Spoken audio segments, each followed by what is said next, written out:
Amigas, amigos, me da mucho gusto saludarles. El día de hoy estoy aquí con una grandísima invitada, gran personaje, gran artista, la maestra Dolora Zajick, una de las estrellas de la ópera de su tiempo, de nuestro tiempo, y estoy muy emocionado también por esta gran oportunidad. Thank you, Maestra Dolora Zajick, for this conversation. I really appreciate it. Tell us first of all, how do you take into consideration such a great career as yours? You have been on the top of opera for many years, and what do you see when you look back at all those years of singing? Well, that's a very interesting question, because how I thought I would feel is so different than how I actually felt. And I think the first thing that surprised me was how happy I was when I was finished singing. I was actually quite happy. I was, I've been singing for almost 50 years, and there were many things that I wanted to do that I never had time to do, and now I have time to do it. But at the same time, I thought that it was going to be very sad, and I was going to be depressed, and I wasn't. And maybe because it's very, the less important fame becomes, the more famous you become. It's the weirdest thing I've ever seen. That's strange. It is strange. It is strange. And fame is so fleeting. And what is it anyway? What is it? It's, people that everybody knows who you are. Well, what does that mean? Don't you think it's also related with the happiness and pleasure you get with your job, with your operatic job? Singers are such perfectionists, they don't have time to enjoy their job. Usually when I had the most enjoyment was when we did Sitzprobe, because I didn't have to act, I could act, but I didn't have to be in a weird production, and everybody was concentrating on the music and the expression of the music and the singing.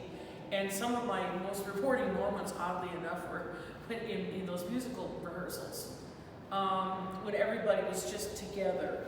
Because when you get into the performance, it doesn't always work that way.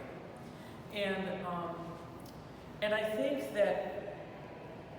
think it's the happiness that I did get. There were some performances that I felt really delivered something to the audience, where the audience was moved in some way. And I felt like I was contributing to something that was a diversion to all the bad things in the world. Do you think a particular moment, for example, of some it's going to sound really strange, but one of my happiest moments while I was actually performing, I was doing Yeji Baba and Rusalka. And I had just got singing, and I was listening to the three nymphs singing, about the poor fate of, yes. And the music was so beautiful, and the conducting was so wonderful, and the set was so glorious, and I thought, wow, this is heaven.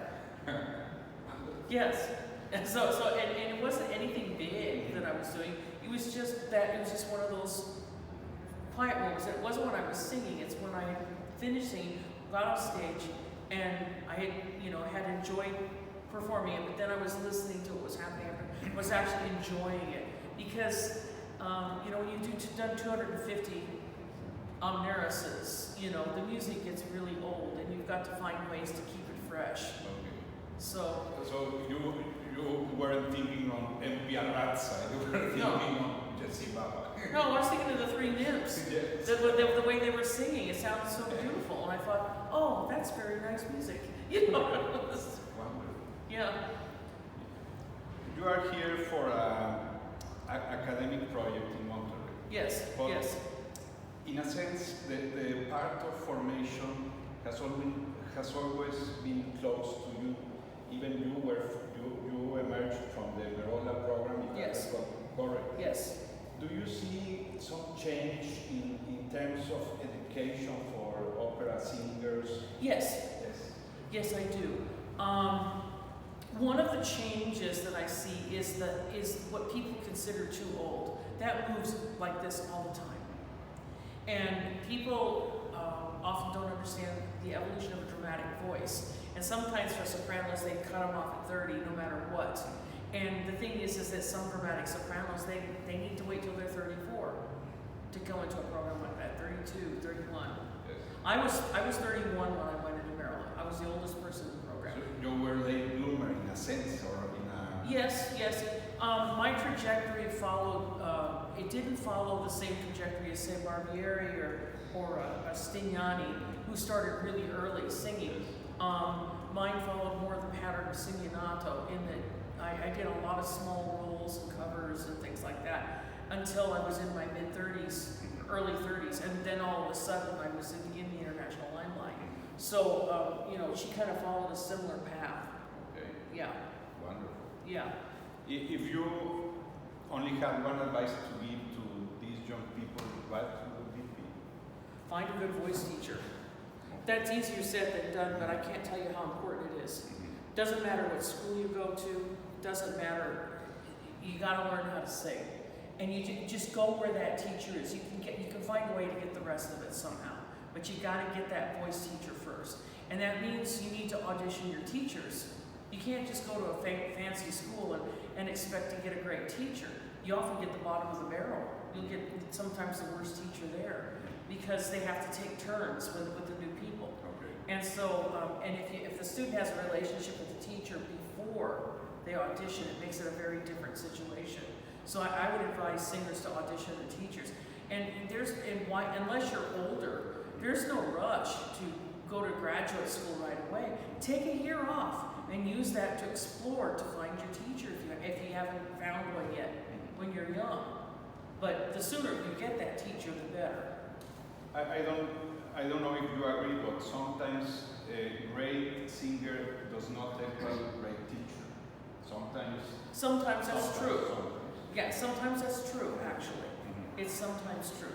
There's every combination you can think of. There are teachers that could sing and can teach.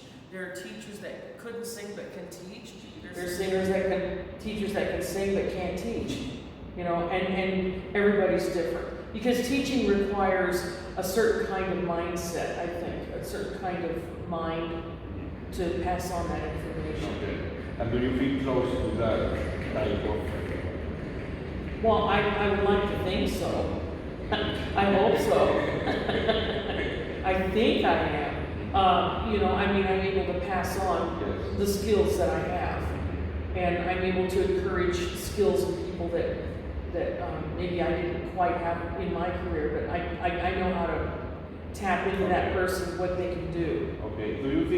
Do we still have huge voices like yourself? Yes. Oh, because yes. you always listen to complaints about, no, the voice is from the past, there are no Stignanis, of course, there are no Zajicks right now.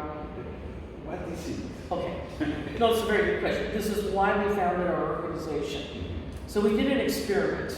We sent out messages to 3 cities, but put posters up in conservatories and everything else that said, we'll accept a certain number of people to do a master class, free master class. Anybody from the ages of 15 through 36, just to see what was out there. Very interesting. We heard potential and dramatic voices under the age of 21. Okay? Over the age of 31. And the ones that were over the age of 31 already had bad habits or things were missing and there wasn't a complete picture. And nobody in the middle. What went wrong? So we investigated, okay, what's really happening? Not what people are saying, but what's really happening. Well, the first thing we noticed was that there was a change in what high schools did with singing. Because when I was in high school, we had madrigal groups and choirs, and we sang classical music. And we sang, choral anthems, and we sang real music. And we sang as real choirs. They don't do that anymore. And when they do it, they have these little voices that are big voices that fit in, whereas they encouraged bigger voices back then. Okay, so for example, we auditioned a 16-year-old young man, a bass, who had this very pitiful sound. He was flat, and he cocked his ear, and he just sang, you barely hear him. And then he let out this big, beautiful low note, and I said, wait a minute, something's going on here. And then he went back to that strange singing, and then he hit a high note. And I thought, whoa, and this guy's only 16? Turns out he was trying to fit his voice into his high school choir. And they said he was too loud, he was too loud, he was too loud. And so we said, well, you gotta change choirs. So we got him into an adult choir, an adult community choir that combined with a university. And his voice came back, and he got to sing a solo. The conductor liked him so much he got to sing a solo. So his problem was resolved because we found the right venue for him. But that's where you lose most of them, right there. And then you lose a certain number at the conservatory level. Let me ask one last question, okay. Robbie. You are famous for singing Verdi. I know you have a large repertoire also, but what does Verdi has, for example, that is today important, even if he's dead 100 years back? Well, you just do the music. If you do the music and you do it technically correct with vocal technique, you know, and you understand the style, yes. then Verdi, you know. And there are stylists that understand Verdi. It hasn't died. It's just that there are a handful of people. But it's never been a great number of people in any generation. Ever. And in going back to your question of why there's fewer voices, you know, there's more people on the planet than ever before, and why are there less dramatic voices? It's because people don't want to take the time that's necessary to provide them the bridges. The bridges are missing today for the moment, but they'll come back. And our organization, from the high school level through to the young professional, our job is to help supply those bridges that are missing in the system. And you know, whatever those bridges are, that's what we provide. So it might be, you know, getting work. It might be getting the right kind of coaching. It might be getting experience. I mean, whatever that singer needs, that's what we gear it towards.